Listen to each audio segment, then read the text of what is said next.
Good afternoon. I'm National Weather Service meteorologist John Cowan with Alaska Statewide Weather. We'll start off talking about tonight's weather. We have a low pressure system that'll be moving across southwestern Alaska and into the northern Gulf of Alaska over the next couple of days.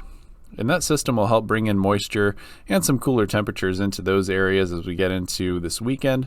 High pressure continues to persist over the Aleutians, so keeping most of the weather out of the Aleutian chain.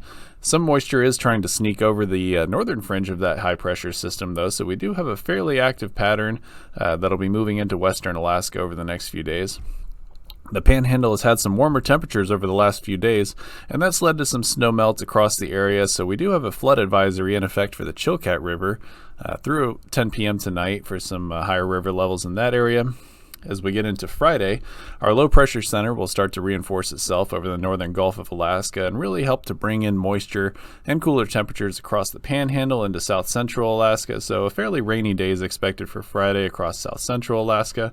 However, as we get into the interior, we have some warmer and drier weather across that area. Getting into Saturday, our ridge of high pressure continues to be pretty persistent across the Aleutians.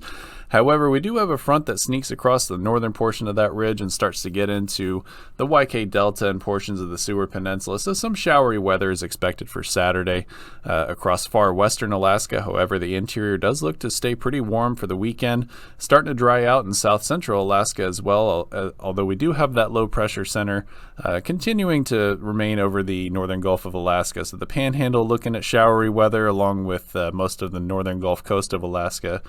However, by Sunday, the low does start to drift south, and we do expect some showery weather across the southern Panhandle. However, most of south central and the northern Gulf coast does expect to look at drier conditions for Sunday. The interior looking pretty warm and dry as well, so a warming trend expected for the latter half of the weekend. High pressure continuing over the Aleutians, and generally pretty pleasant weather for Sunday across most of mainland Alaska. Some moisture is continuing to move across the northern portion of that ridge, so we do expect some showers across portions of far northwestern Alaska. But again, warmer and drier is the trend for this weekend, with some fire weather concerns as well for most of mainland Alaska. And that'll wrap up our forecast. I'm meteorologist John